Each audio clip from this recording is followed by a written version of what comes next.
Hello and welcome to Mind Shifters Radio. I'm Tim Hayes. I'm your host for the first hour. And today is a Thursday, December 18th, 2025. And as always, we're grateful to everyone who's joining us here today, whether you're listening live or through the archives, as we spend another couple of hours teaching and supporting people in using some of the most powerful, effective, efficient, and accessible tools I've ever encountered.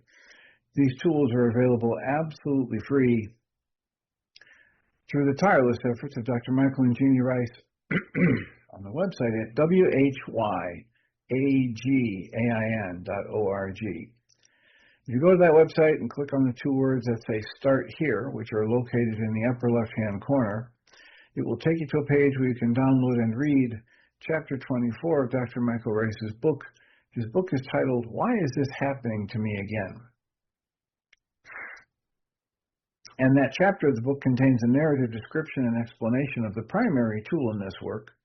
That tool is called the Reality Management Worksheet, sometimes called the Reality Management Wake-Up Sheet. And it's a tool I've been using to great effect for over 21 years now to improve the quality of my life and most of my relationships, and to turn any negative emotional experience I have into part of the infallible guidance system that each and every one of us has been given. You can also download the actual worksheet process itself. It's a simple PDF file. Click the link, download it, print it off, copy it as often as you'd like, and use it over and over again absolutely free. You can also go to your app store and type in the three words Heartland Aramaic Forgiveness, and if you choose to do that, before you're done typing the word forgiveness, you'll see the glowing heart icon. If you tap on that, it will let you download the completely free and private app. It contains a reality management worksheet. It contains an abbreviated version of that worksheet process, and it contains a copy of the Drag-On Klingon game, which is a wonderful way to introduce these tools to even younger audiences. We hope people do all of that soon and often, primarily because it tends to improve the quality of people's lives the more they actively apply these tools in their lives. And secondarily, because it tends to prompt comments, questions, answers, and testimonials. If you have any of those to share with us, we'd appreciate you doing so. You can email me at tjh@mindshifters-academy.org, and or you can email Jeannie at jeanie@whyagain.org. That's whyagain.org. And if we get a question or comment from you through an email, we'll address it on the internet show, and then as time allows, send you a notification about what day and time that occurred, so you can listen back to the archives for your feedback or input. We greatly appreciate whenever anybody does that, because it makes it so much easier for us to live into our intention with this work, that our intention is to be of service.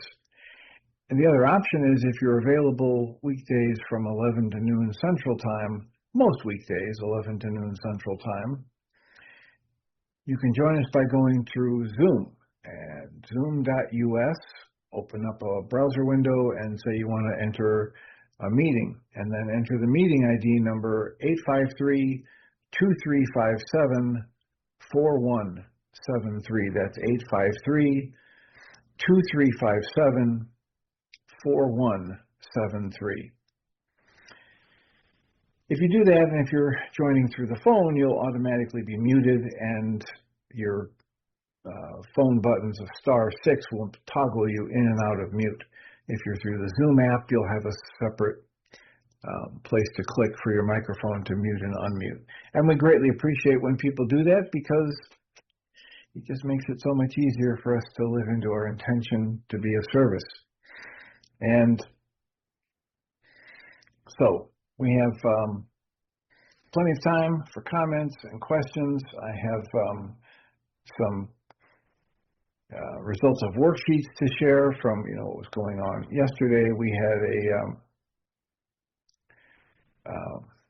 our usual show yesterday, and a topic came up that in the middle of the discussion about it, I was escalating to maybe, I think I said, a notch or two below panic attack, and had this very strong physical, visceral reaction here, feeling like I might be sick to my stomach, I might run off to the bathroom, like I couldn't catch my breath. All of these things, which I know because of my in-depth use of these tools over the years, I know is not caused by a heart attack or a stroke or any physical malady that needs immediate attention. I've had this several times over the years, even just since the internet show, which isn't quite 15 years yet, but there have been several times through the course of those 15 years where in the interactions on the show, I would start having these deep physical, visceral responses. And I've known, because of my history with this work, that I don't need to run to an emergency room. And yet, there have been times when I've mentioned this to people. If I was teaching, for instance, the all-day EFT therapy, EFT class, I would mention this to people and the benefit that I can derive from understanding that the vast majority of discomfort I feel in this energy system that we call body, the vast majority of it is the result of a misapplication of my mind energy. And I've had people who were nurses in the audience that were just horrified that I didn't get myself to an emergency room when I was having those kinds of symptoms, whether it's, difficulty breathing or tightness in the chest or, I feel like I'm going to throw up, the nausea, or those symptoms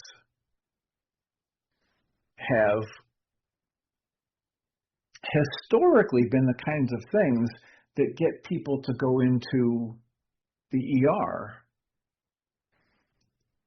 have all kinds of tests run, only to be told, physically, we don't understand why this happened. You don't have a lung obstruction, you don't have a blood clot, you don't have a heart attack, you haven't had a stroke, so you get what they call a clean bill of health, and then they leave. Well, because of my exposure to this work all these years, I've known that, and I've watched a seemingly countless parade of people who end up in my office after getting checked out at the ER. So I know that if it just in my own ability to do the breath work or rub my fingertips or squeeze rhythmically on my wrists, and in that process that I call the mental short version of the reality management worksheet, that I cancel any goal. Even if I can't specifically name a goal, I might just have to, if I'm so triggered that I'm flooded like yesterday, that I just say I cancel any unachieved goals without any specificity needed. And so as I did that and got through the show yesterday, and then was making time for it last night and then again this morning, the series of worksheets that I did,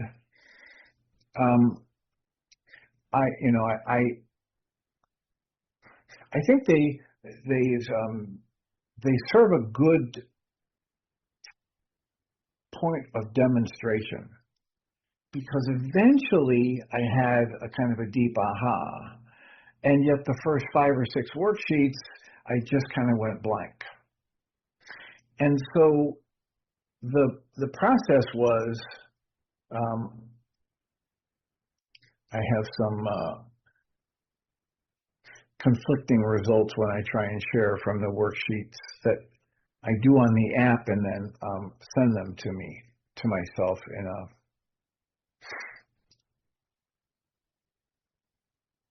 I try both the email and the text. So one worksheet I did, I had the emotion of anger, and it was because there's a person that refuses, my thought about it is there's a person refusing to make a repair in a relationship, and then the thought that I was using to create the anger is the person is not would you say, walking the walk. And the punishment thought was yelling, and then the goal was, it's hard to read, bear with me for just a minute. So the goal in this worksheet was that for the other person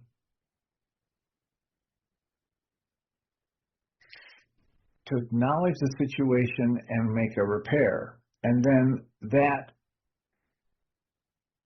processing, which I do with the forgiveness pattern, which sounds like I cancel my need to be right, and I cancel my need for anyone or anything to change, including myself, etc. When I was doing that cancellation process, then what I was left with was this kind of a blank sense, and I went from anger to the emotion of fear, and the thought in my head was loss is inevitable, but there was no kind of a sense of logic about how I got there. And the upset level went from like an 8 down to a 4. So there are a series of other worksheets, and then I try to, as much as I can, use the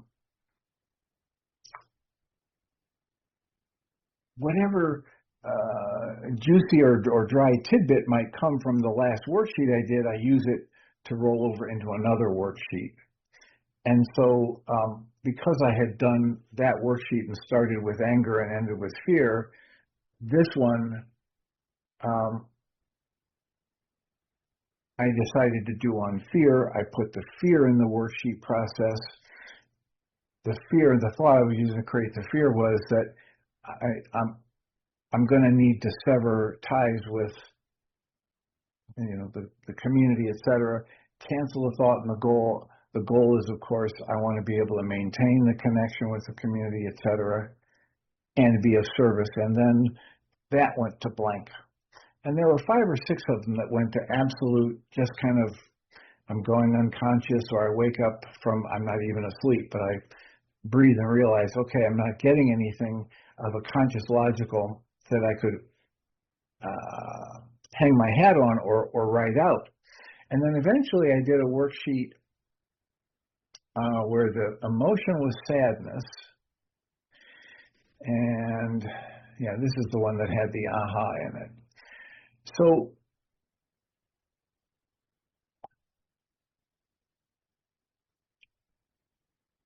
in this one, my emotion was sadness, and the thought I was using to create the sadness is, if I walk away, I will have disappointed people. And the punishment thought is leaving. And the goal was, my goal is to always satisfy others and make them proud. Don't really know where the word proud came from, but it came, so I just put it in there.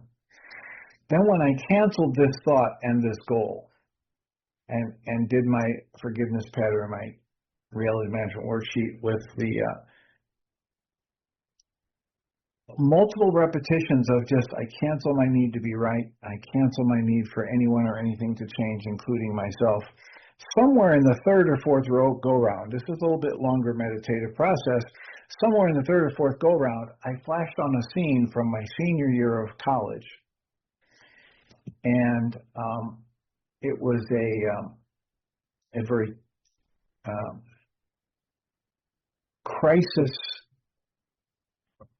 kind of a time in my life. It was all these forces coming to bear. I was near the end of my senior year. I had demands on my time from left, right, center, top, bottom.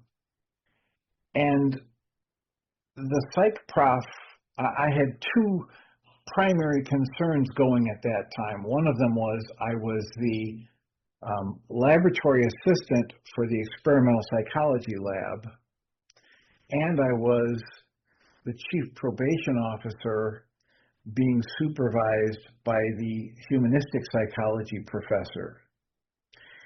And then I was everybody's everything in the college. It was one of those situations where, without realizing it, I had pushed myself to the absolute brink of a nervous breakdown. But, you know, you're 21, 22 years, I wasn't 22 yet, but, you know, 21 years old, and you think you can do anything. And so in the midst of this high pressure situation, this is just this morning when I was doing a worksheet about the visceral flooding I was getting yesterday, where I felt like I might, you know, have to run to the bathroom and throw up and all that stuff. That visceral flooding, I'm doing a worksheet on that, and I flash back to this time in 1976 where I'm standing in this office / psych laboratory that I helped build for the past 2 years. And it's me and the psych prof and his wife, and they're sitting on a couch and I'm standing. And when he erupts at me and accuses me of being a spy for the humanistic psychology department, my brain just kind of exploded. I didn't even realize there was such a thing as educational espionage, or whatever you want to call it. And I had poured so much of my time, intelligence, money, and energy into this man and his wife and their dreams of having a psychology laboratory on campus that I had worked many hours every week and poured myself into this. And now here he was accusing me of threatening his career, spying on him, whatever you want to call it.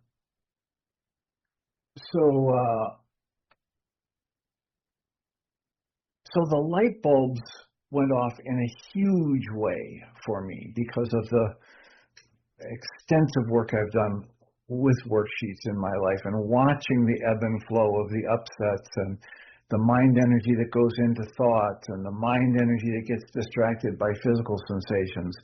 And what I realized in this full body sense is, oh, so that whole thing yesterday of the physical flooding was just some more remnants of what I downloaded when I was 21 years old at this crisis point in my life, desperate to try and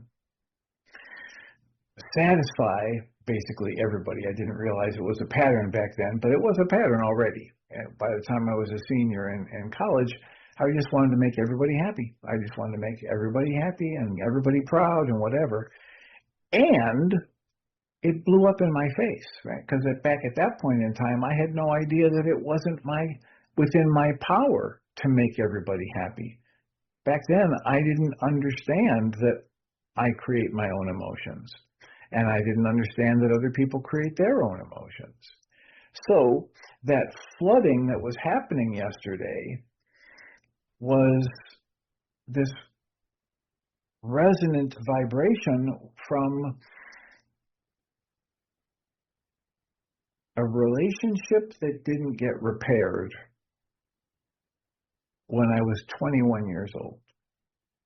And the impact, the import I gave it, at that point in time, I probably, gave it the importance of, oh my God, I may not graduate, right? If this guy turns against me or decides to sabotage me, he's my psych prof. And he has control over X, Y, or Z things. So it was literally like my whole 4-year career might have been up in smoke right then. And I downloaded that energy. It's very similar to what I was experiencing yesterday when I just sat here and these waves of, sickening energy were rippling through me. So therein lies the value of the worksheet process for me, that I can understand, not in some kind of a logical process, because I certainly never would have made this connection logically, and yet the energy, it makes really good sense in the body and in the mind that that's just an echo of energies that I generated and downloaded when I was 21. So that's the way I use these tools and what my focus is for them. And I think the highlight is to say I probably did 12 or 15, somewhere in there, different worksheet processes since yesterday's show. And the one that gives me any clear kind of an insight is the one I just shared, where it flashed back to a download of energy and beliefs and fears from when I was 21 years old, which is, half a century ago.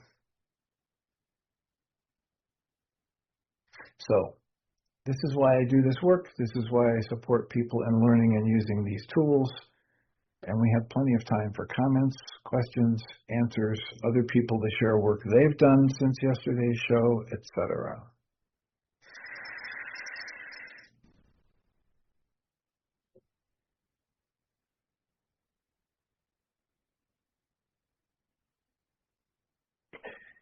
I had some other notes I'd made from other processing I was doing. Let me just check that to see if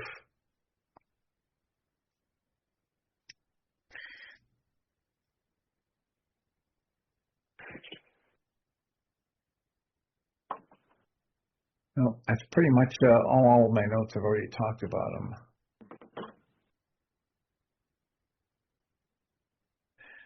There is another observation that happened related to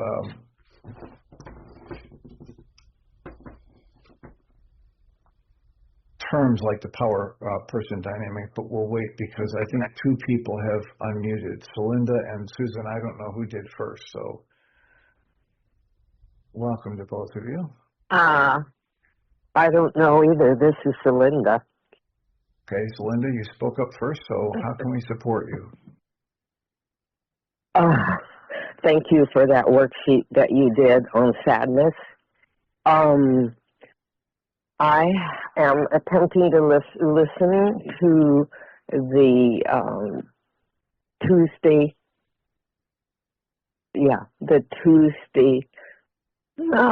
class that was a radio show that Michael and Jeannie put on.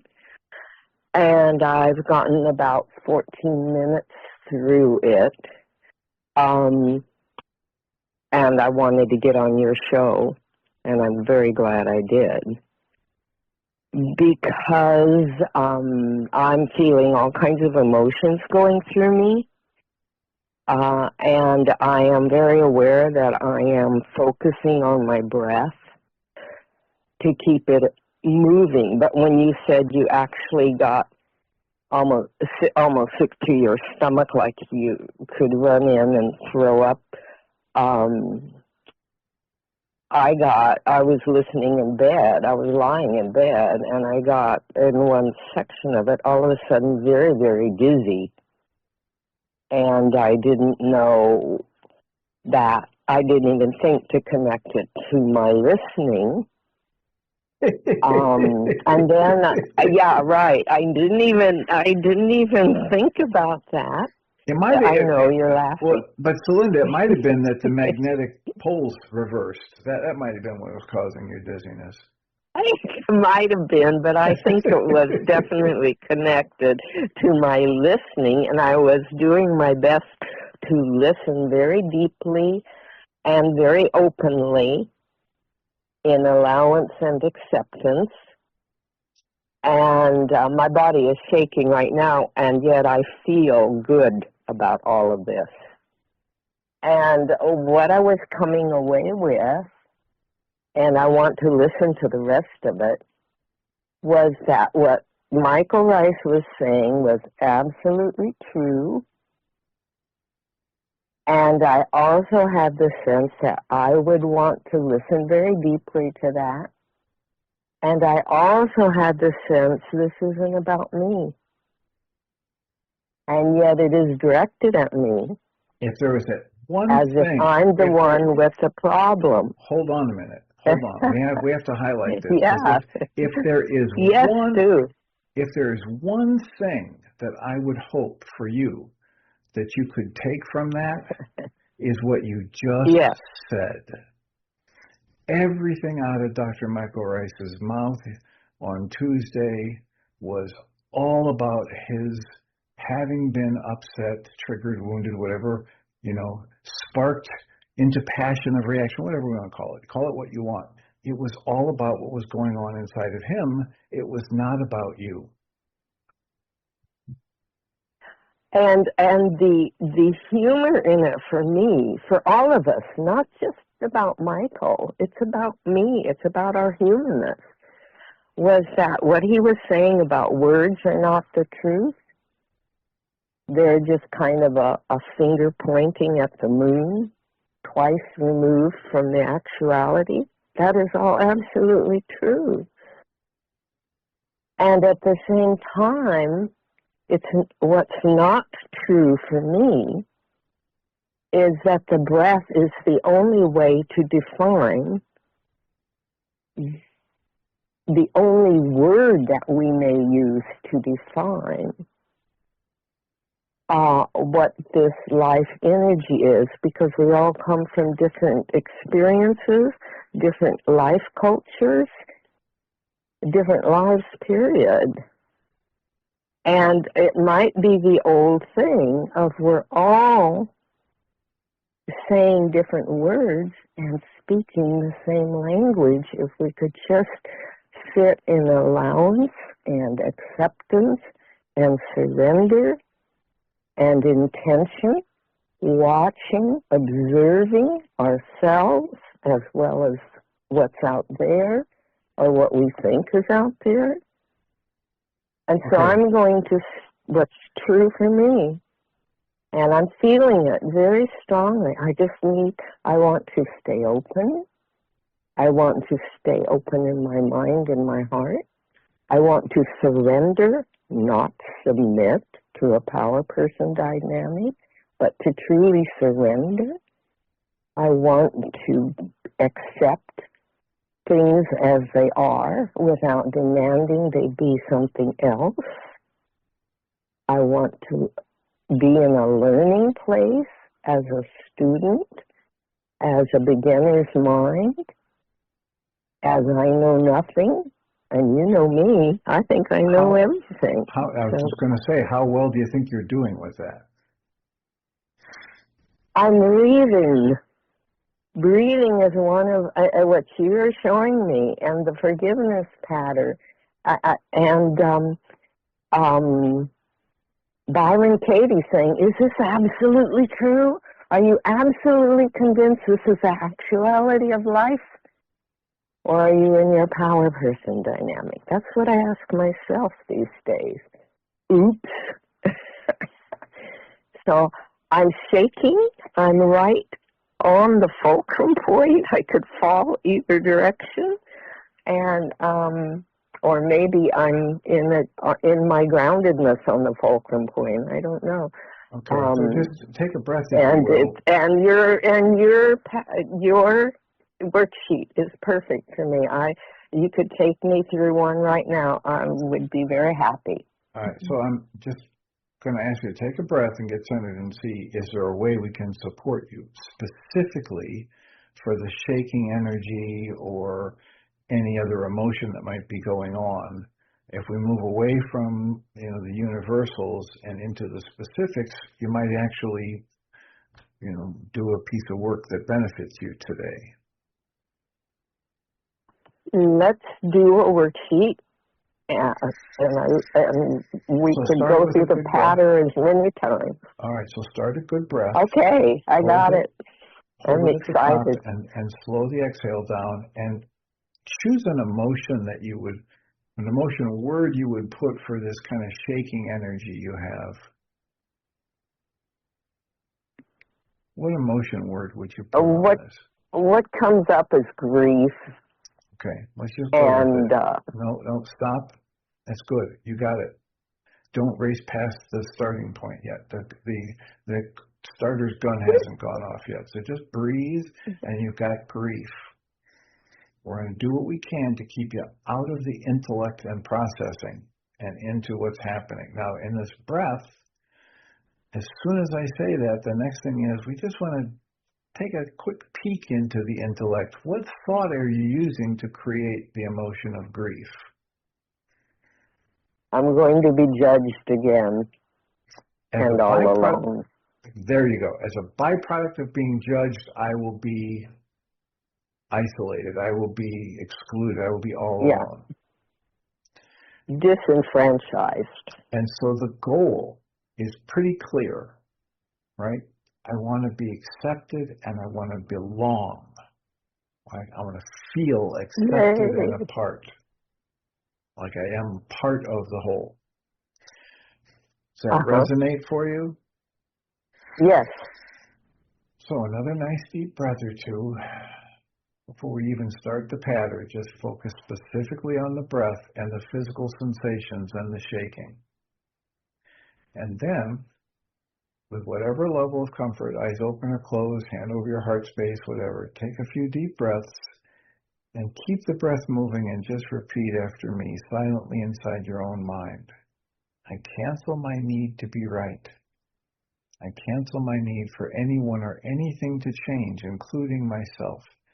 I specifically cancel my goal in this worksheet to belong and to feel that I'm a part of something, that I'm included. And I ask to be shown the hidden part of my own mind that's actually behind this shaking energy and this emotion word grief. Just breathe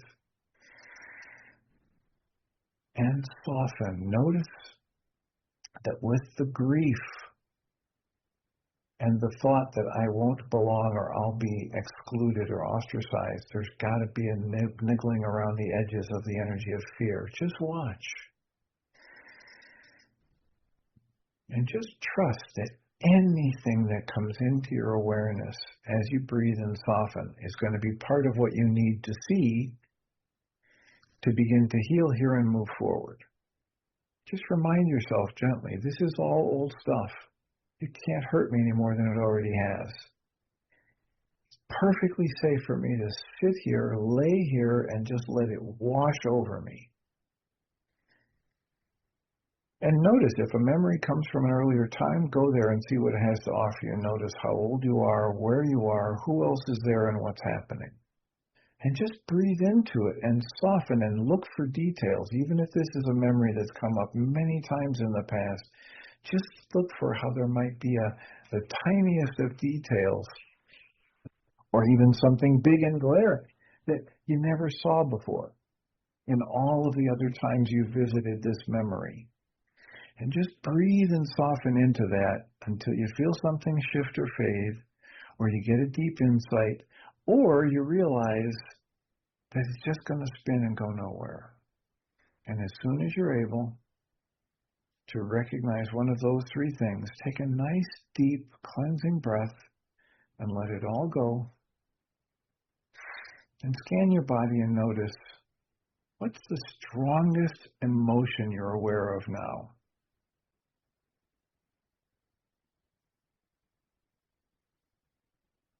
Keep the breath moving. Scan the body. And let me know, what are you aware of? As a felt physical sensation or an emotion, either one. Well, a physical sensation is the shaking. It's actually a vibration now. It's just like everything is hopping, popping. And I've noticed that when you started taking me through, you know how a little kid will sit on this edge of something, a chair, for example, and their feet don't reach the ground? Yes. And they just start shaking their feet back and forth or making these funny little movements. Yes. Just out of the fun of it. I do. Yeah. Well, and that's what about that what for you? I was feeling. That's what I was feeling. Okay. It's like, it's all okay. So the energy of the shaking and it's fine. okay. So the energy of the shaking and the agitation is getting reframed? Or like blended together, like Okay. it's all, it's, like you were had a palette and you were trying to mix your colors together. Okay. Does that make sense? Yeah. Let's make a new good. picture. Let's draw a new painting. Let's Very connect good. the dots in a new way. So now if you scan your body, take one of those comforting, relaxing breaths and scan your body, what emotion would you be aware of now?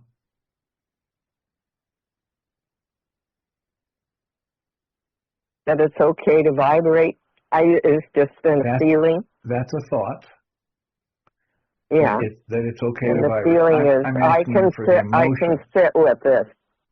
Yeah, I can sit with it. It's like that's the emotion.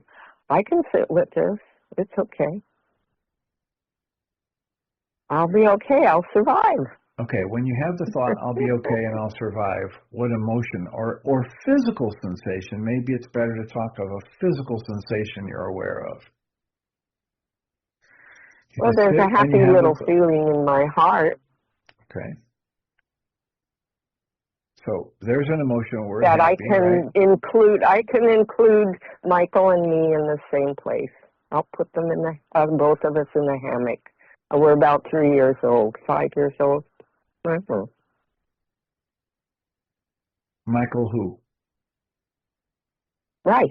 Okay. Okay. So somehow or another in your mind, you're still tying this to you and Michael Rice. Yeah. Okay. And you can imagine the two of you in a hammock. Yeah. We're having cookies and milk. Okay. All right. So that sounds like a good place to pause. Does that feel that way to you? Well, I have a memory to go with this that brought up my shaking from I'm going to be judged again. I would like to share. Please do. When I was about 12 on Guam, I was given permission by Mom and Dad to go to the neighbor's house to hang out with the kids. And the only criterion or whatever was to the parent had to be there. It couldn't be unsupervised. So when Dad dropped me off, the mother was there, and the kids were all in the bedroom, and the mother allowed the door to be closed. I don't know why. I didn't even think about it at the time. And we were all dancing, and not even dancing, but listening to music. And the mother came into the bedroom and said something to the daughter. And then she left. And I didn't think anything about it.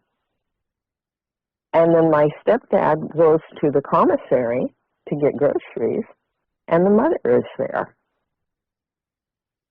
So I come home, and I get landed on with both feet, Mom's and Dad's, because Mom pretty much ruled the house. She was the power person in the house. And they told me that I was grounded because I had not paid attention and ignored the instructions that I was to be there only if there was parental supervision. And they wouldn't believe me. They wouldn't believe what I was trying to say. And I think that's when I finally realized that, well, it doesn't matter what I say. And it was just a culmination of many, many years of being judged and yelled at and being told how inconsiderate I was and all of that. Selfish and... So when you have this memory now, can you remember the visceral physical sensations when you were that young and it happened? Basically a shutting down, a withdrawal of energy, disappearing. Well, I'm asking you to you don't necessarily have to describe it to us, but to just try and tap into that before it goes too far into the story and the thought.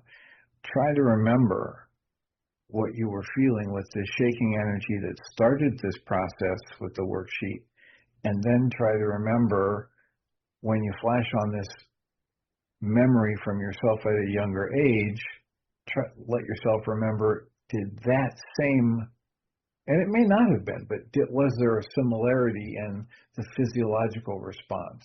And just let yourself tap into that and breathe into it. Just observing it, not trying to chase it away, not trying to change it in any way, just be with the breath, observing it. And there's really good evidence that suggests if you do that without pouring mind energy into different thoughts about it, it will fade within about 90 seconds. If you keep your breath moving, it'll process through your energy system. It was dissociation. It was and disassociation both. It was a feeling of separation, of a feeling of shutdown. I won't say anything. I'll just do what I'm told, or I will resist a shutdown. Okay. So how is it feeling Survival. now? Are you feeling shut down now, or are you feeling an opening that comes with the breath? I'm feeling the opening of being willing to stand in place and breathe until some new information comes in that I can feel in my bones is what's true for me. I'll have to stand in place with what is true for me at this moment.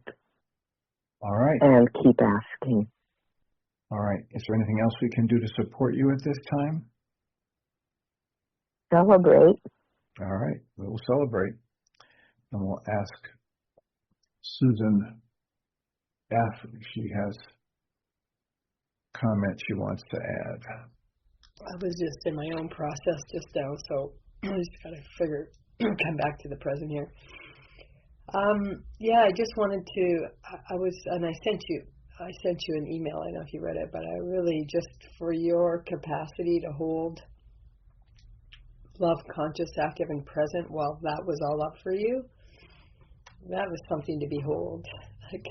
Like I said in the email to you, the Carnegie Hall moment, because to hold that level of presence in that state of overwhelm, wow.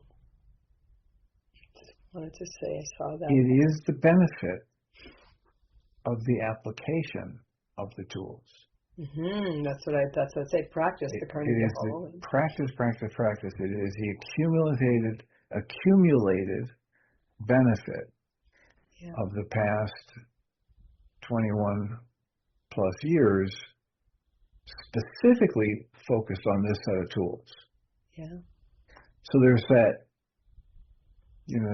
that internal recognition of the value, even though there's a part of the mind that says, well, that can't help. That's ridiculous. This is a real thing out here. That just really happened. Don't you realize? So there's a part of the mind that old condition wants to blame people and things outside of itself for what it's feeling. And yet, because there's been this consistent, persistent application of the tools for all these years, there's this other sense of knowing. And in the willingness to be what some would call juxtaposing one to the other and stepping in experientially to one set of knowing and then flipping into the experience of knowing, a felt sense of knowing the exact opposite of the felt sense I was just in a moment before. When I will let myself flip back and forth between those two things, not in the intellect, but in the felt sense, this corrective process within me, this higher wisdom, you might call it, this great comforter, the Holy Spirit, the holy breath, whatever you want to call it. The words can get somewhat different, but the essence is the same. There's something driving this bus that's not my conscious logical mind. There's something that knows how to digest my food and, keep the breath moving. That part of me will make a reconciliation if I just acknowledge that, hey, these two disparate parts are in here. They can't both be right.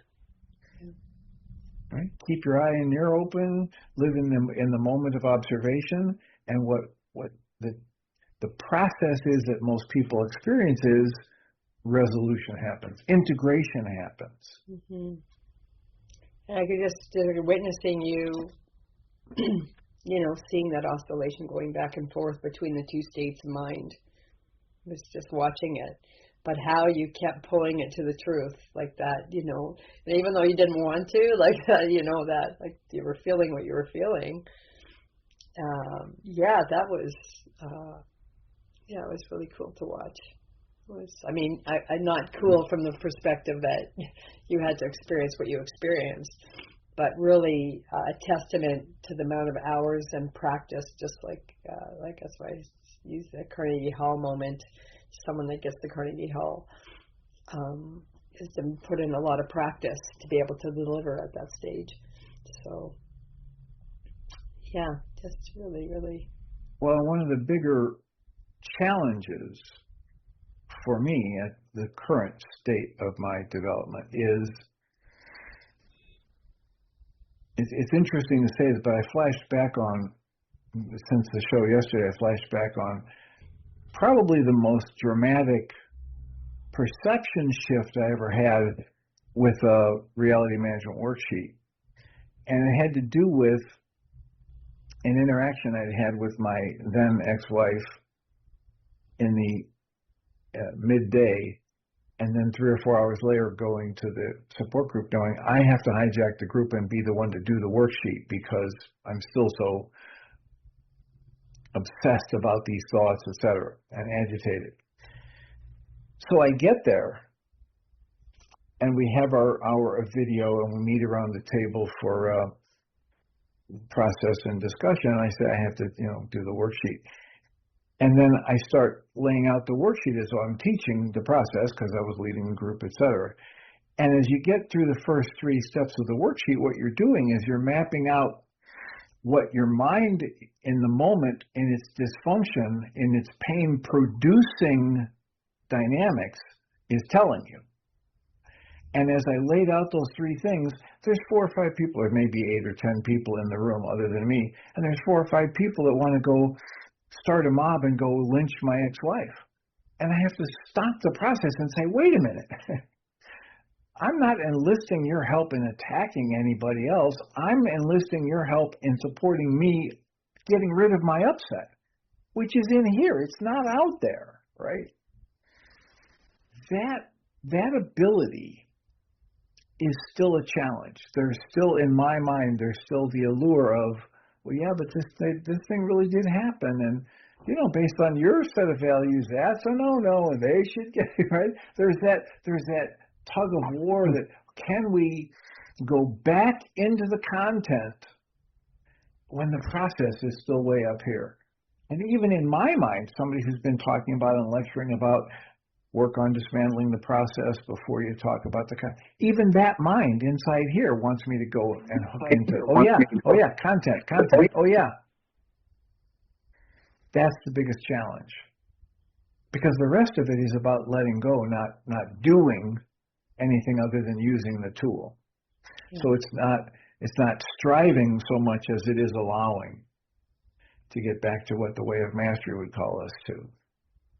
Yeah. Yeah, and it's funny that Cindy had the physical sensation. I had a call this morning with someone, and all this anxiety came up before the call in preparation, and oh my gosh, I thought my heart was like I believe now this anxiety has probably been with me.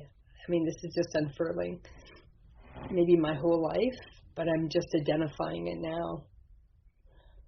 And so what Celinda was speaking about, like, it was the state of, anxiety. The shaking energy? It was actually right in my sacred heart.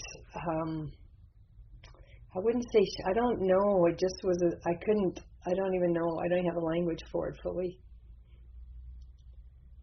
Yeah, I don't right now, but I was doing a worksheet on it and lots of tears. I classified it as overwhelm. just because I was going to interact with this person who I that have a history with. So yeah, You have a history that is negative or I positive? wouldn't say no. He was a counselor and a teacher, and yeah, I mean, there's some history there where maybe boundaries got blurred, that type of thing. So yeah, I was meeting with him to have a discussion around that, just what my truths around experience. So there was quite a bit of, just a half an hour before, quite a bit. Actually, I didn't sleep last night, so it must have been much bigger than that because I couldn't sleep. So, and you're not talking about the song, I couldn't sleep at all last night. You're talking about a reality. Reality, you did not sleep. And so, what is it that you're saying must have been bigger than that? The energy you had around Yes. So meeting the this fact that I person? couldn't sleep, I didn't correlate it to this meeting that I was having, but now that the amount of anxiety a half an hour before the meeting, and I'm just now. I think there's so many deeper layers there. It just happened, so it's all fresh. I really don't. It's just interesting that Celinda talked about the physical sensations, and also what you were faced with is exactly what I was faced with today in my own way. So I get to do worksheets. That other aspect of the work that is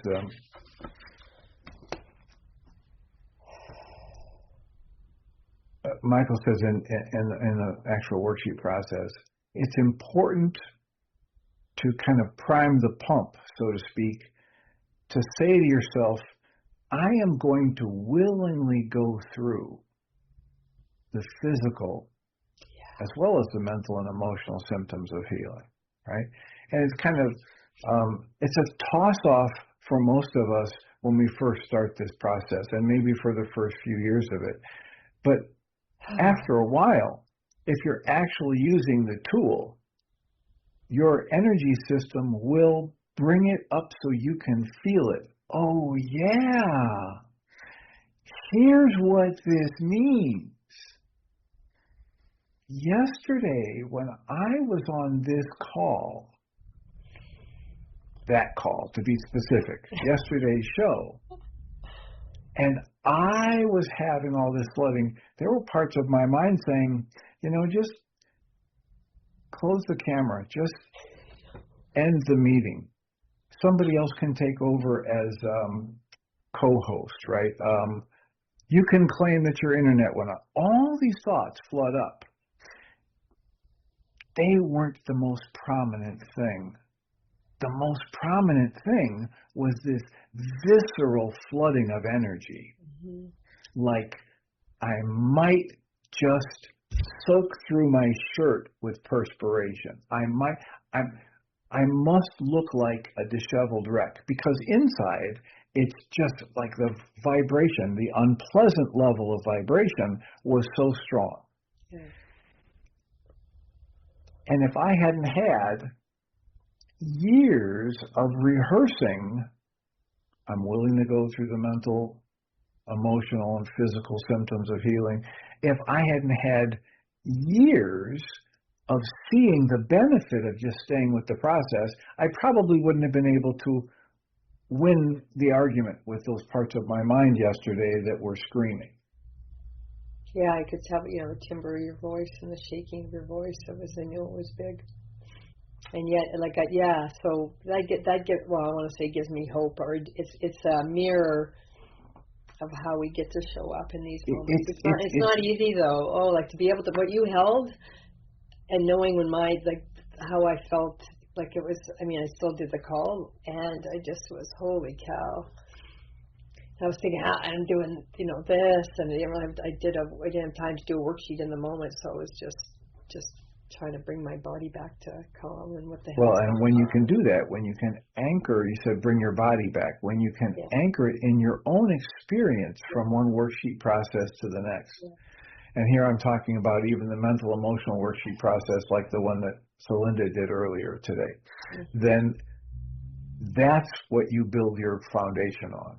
And if you're willing to make those observations, then you accumulate this knowledge that's not data points from a book, it's the felt lived experience that can't be taken from you. And as you strengthen that, that's the platform from which you step along on your path. That's it, yes. And I also realized yesterday, as Cammie and I had a chat and came up, and actually had the interdependency group last night. And I just gave you kudos in that. I said a prayer at the beginning, and just because I was in awe of how you delivered. And then in the course of it, at the end of the call, Cammie mentioned something, and I got to see there also, this was something for me that maybe wanting to see you and Michael come to harmony and I haven't flushed this one out yet, but it also might be tied, and there's a responsibility there. I could kind of feel that energy back to my mother and father, the two power people. Like try the word safety. Yeah, that's it. If I said that harmony is safety, right?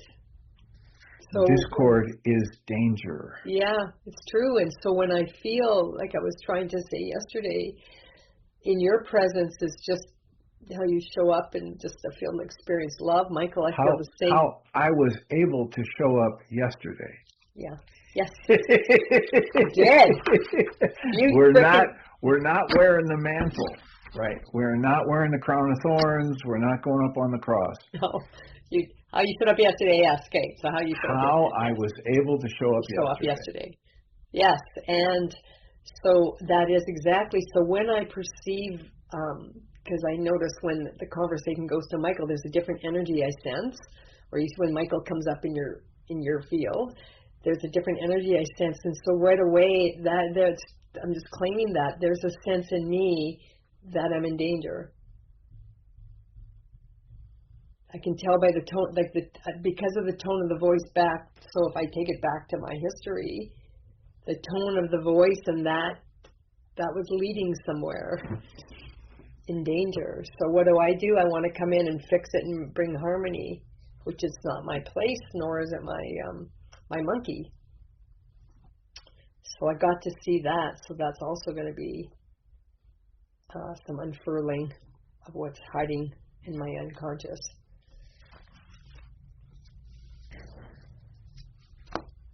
I think it's really easy to lose our responsibility and accountability for our interpretations, not only of words, but of energy. Sorry, I didn't get the last word. What was the I'm last beginning word? to know that. Pardon? Of energy. Not only of words, but of energy. Mm-hmm. And I am pointing the finger at me. The most profound statement in Michael's worksheet for me is, when have I done the same thing? Mm-hmm. That jerks me up short every time. It doesn't jerk. It calls me to surrender. Yeah, I do. And go ahead, Sven. Sorry, I thought you were done.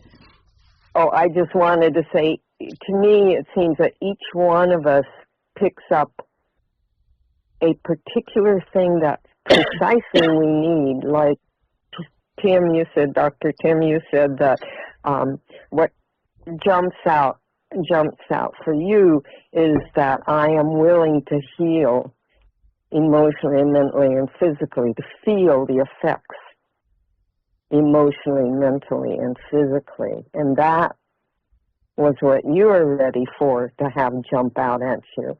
Whereas me, it was that other line. And I would love to share why I stand my ground in relation to my tools. Because I think we all, I know I do, think that my tools ought to work for everyone, and they don't always work for everyone. They might later, or they might never, but we are where we are. And I realized that because what came to my mind is, I think I'll just get out of Michael's way. And I went, of course, because his way is not my monkey, as you were saying. His way is not mine to take care of. Ruha is plenty able to take care of Michael's way and help him along. I can just share, but it's okay not to be heard. Do you hear me saying that, Dr. Tim? Do I hear you say it's okay not to be heard? Yeah. It's kind of a scary thought. You sure you want to go there alone? I can't go there alone. I've got all of you to go with me. What if you're wrong? Panic, run away. I don't mind being wrong. I mind being judged. Okay, then because cancel that if goal. I perceive Cancel I'm that wrong, goal. yeah. Because what Cancel you're the going goal to to be judged, not be judged. Yeah, cancel your goal to be accepted without being judged. Right. Because right. now that's what you'll use to hide the actual process within you that's creating the upset. The upset that you generate when you believe you're being judged. Let me just ask you and it's my interpretation. That's right. And so it's changeable by you. Let me just ask you to hold and Susan, you want to give closing comments? We're here at the end of our time. Oh, sorry.